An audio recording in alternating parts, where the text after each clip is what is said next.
مسرح دولadaha caalamiga ah ee ku kulmeen magaalada Dubai ee wadanka Imaaraadka Carabta waxa markiisa si meeqaam loo soo galay madaxweynaha Jamhuuriyadda Somaliland Mudane Cabdiraxmaan Maxamed Cabdilaahi Cirro oo markii goobtaasi laga sheegay lagu tilmaamay inuu yahay madaxweynaha haysta kalsoonida shacabkiisa isla markaasina helay 64% codadka dadweynaha waxa hareer socda madaxa sare ee shirkadda DP World ee wadankaasi Imaaraadka Mr Sultan Ahmed bin Sulaim iyo John Diphterius oo u xilsaaran inuu daadihiyo madashan u gaarka madaxweynaha Somaliland ee ummadaha caalamka uu ugu sheegay muhiimadda istiraatiijiyadeed ee Somaliland ay dunida u leedahay gaar ahaan dekadda Berbera oo maalgelintii DP World ay ku samaysay ay kor u qaaday awoodda iyo muhiimadda dekadda iyo dalalka ay u adeegto.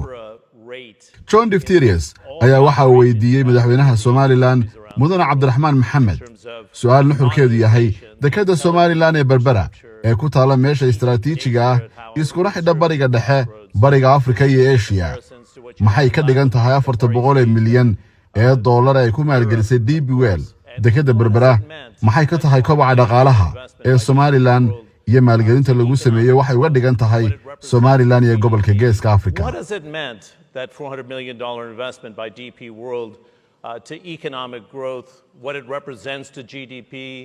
Thank you very much. Before I answer the question, I want to tell the audience I'm from Somaliland. One of the governments in the future. Madaxweyne Cabdiraxmaan oo hadalka qaatay ayaa waxa uu ku bilaabay inuu madaxda caalamka ee shirkaasi ku sugan u sheego inuu yahay madaxweynaha Somaliland oo ah dawlad mustaqbal u leh inay ku soo biirto qaramada la aqoonsan yahay ee dunida. Berbera Port is the most famous port in the Red Sea. It's very old port, and DP World has invested $400 million in Berbera Port. It was transformative. Berbera waa dekad caan ka ah nawaaxiga badda cas waa dekad fac weyn DP World ayaa ku maalgelisay $400 milyan oo dollar maalgelintaasi oo isbedel heer sare ah ka dhigtay dekadda Berbera way casriyowday dekaddu. It has modernized the port. It has increased the capacity of the port, and now it became a very important port that can give service to the to most of the African countries that have no. Awooddeeduna waa ay korodhay maalgashiguna waxa uu ka dhigay dekad muhiim ah oo u adeegi karta badi wadamada Afrika ee aan dekadaha lahayn gaar ahaan macmiilka iyaga ugu weyn oo ah wadanka aanu dariska nahay saaxiibka nahay ee Ethiopia oo ay ku nool yihiin dadweyne tiradiisu ay ku socoto ku dhawaad 140 milyan oo dadweyne ah. 140 million population. The Berbera will give a service to Ethiopia now, I expect. Waxaan rajaynayaa inuu dhawaan dhamaystirmo heshiiska kala gudbinta badeecadaha iyo ganacsiga oo u dhaxeeya Somaliland iyo Ethiopia. Is that something you think you can get done within your first year in office, which would conclude in December 2025, because everybody's been looking to... miyaa la filayaa inaad soo gabagabaysaan heshiiskaasi ganacsi ee Ethiopia iyo Somaliland oo ah mid muhiim oo la wada sugayo?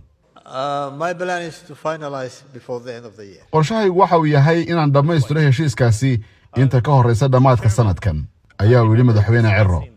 Mr. President, I don't want to put you on the spot here because it's a very strategic time for Somaliland. Mr. John Diphterius ayaa weydiiyey madaxweyne Cirro maadaama hadda ay ku sugan tahay Somaliland xilligeedu ugu muhiimsanaa dhanka istiraatiijiyadda caalamkuna ay danaynayaan isla markaasina maamulka Trump ee hogaamiya waddanka Mareykanka la hadal hayo inay danaynayaan inay aqoonsadaan Somaliland maxaad la yeelan kartaan Mareykanka marka la eego dhanka militariga dhanka istiraatiijiyadda goobta ku taalaan iyo sidoo kale iskaashiyada kale halkee bay maraysaa arrinta ictiraafka ee caalamka aad ka raadinaysaan? Well, regarding the current situation of the whole world, Somaliland is located in a very strategic location. It has 850 kilometers of seashore in the Gulf of Aden. haddii aan ka hadlo xaaladda ictiraafka ee Somaliland waxay muhiim u tahay istiraatiijiyadda dunida waxay leedahay 850 kilomitir oo xeeb ah oo ku dhararan gacanka cadmeed xilligii dagaalkii qaboobaa dekadda Berbera waxay saldhig u noqotay quwadaha dunida Maraykanka oo mar ah iyo Ruushka oo mar ah. As a country, it became independent on 26 June 1960, but unfortunately, it has chosen to give up its sovereignty to find Greater Somalia and join it with Somalia. Somaliland waxay madax bannaanideeda heshay 26 Juun 1960, balse nasiib darro waxa xorriyaddii iyo madax bannaanideediiba ay u gacan gelisay Soomaaliya si loogu halgamo helista dhulkii Soomaalida oo dhan. taasi oo keentay inay isku biiraan 1 Juulaay. Mar kale ayay Somaliland la soo noqotay madax bannaanideedii 18 May 1991. But all the countries in the world have been dealing with Somaliland as a separate entity. balse Somaliland ilaa xilligaasi aqoonsi kama helin wadamada caalamka, balse adduunku waxa uu Somaliland ula macaamilaa si gaar ah. Somaliland waa qaran dimuqraadi ah oo awoodda xukunka si dimuqraadi ah loola kala wareego.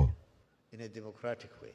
Yeah, peaceful transition, actually. Yes. Ma waxaad u jeedaa awood wareejin nabadgelyo ah? Haa, waa sidaa. Waqtiga oo kooban awgii maxay noqon kartaa natiijada ictiraafka uu hormuud ka noqdo madaxweynaha Maraykanka Donald Trump, taasi oo xambaarsan ictiraaf caalami ah marka la eego aragtidaada mudane. As a country, in your view, sir? Regarding our democratic administrative system, we are expecting. Marka la eego nidaamka iyaga dimuqraadiga ah, waxaanu filaynaa in dunida ay ka garowdo oo ay nagu abaalmariso hanaanka dimuqraadiga ah. Xiriir wanaagsan ayaan la leenahay Maraykanka, Ingiriiska iyo wadamo badan oo dunida ah. Waxaan rajaynayaa in Maraykanku uu noqon doono dalka ugu horeeya ee aqoonsada Somaliland. United States may be the first country to recognize Somaliland. Gabagabadii madaxweynaha Somaliland waxa uu sheegay inay sii horumarin doonaan xidhiidhada caalamiga ah, waxaana uu mahad celiyey madaxda caalamka ee madasha fadhiyey. Sidoo kalena waxa uu bogaadiyey qabanqaabiyeyaasha shirka dowladaha caalamka ee ka furmay Dubai, kaasi oo markii ugu horeysay Somaliland si madax bannaan loogu soo casuumay. Thank you very much.